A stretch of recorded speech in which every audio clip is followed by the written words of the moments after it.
When you guys first got to NXT, then we're talking about kind of like because it was the glory days of the former NXT, and you guys were the top guys there, some of the top guys there. How was that for you? First of all, you mentioned the Undisputed Era. How did that come to be?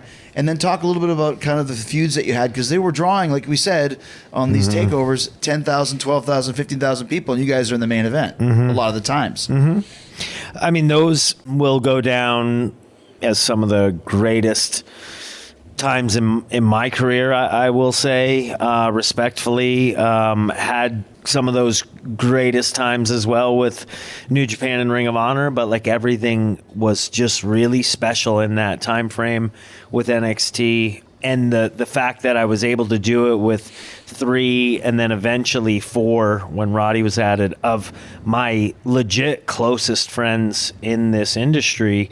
And we would joke about it, but it made it like not really work, you know, and promos and stuff, especially the production would joke like, well, do we need to get a second one in the can? And because we would do them like 1 or 2 takes, and it I think had less to do with our quote unquote talent and more to do with like, we're just 4 dudes riffing. The chemistry. You can see it watching it. It wasn't a fabricated group of just 4 guys they put together. There was a real camaraderie there and a real genuine bond and friendship. And I think it translated. I think you could tell watching the 4 of us do promos or matches together. Oh, these dudes are actually especially when there's 4 guys. If it was just 2, okay, you could maybe kind of fake it a bit. But with 4, if someone's not in the loop, you can tell. They stand out completely. So how did the Undisputed Era come together?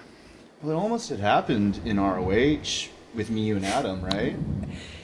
We had a little, so Cole and Adam and Kyle were heading towards off and on feuding, friends feuding for our whole career. Yeah. Me and Adam. And Hunter Delirious had booked, you know, the final battle would be them and the blow off, and we were building towards that.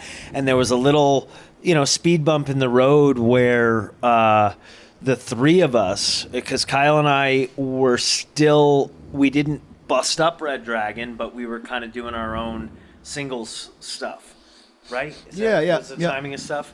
And there was a point where the 3 of us came together by circumstance on a night, and the reaction we got from the live crowd was substantial. And I had a light bulb go off, and that doesn't happen often in my life. So I would try to take advantage of these.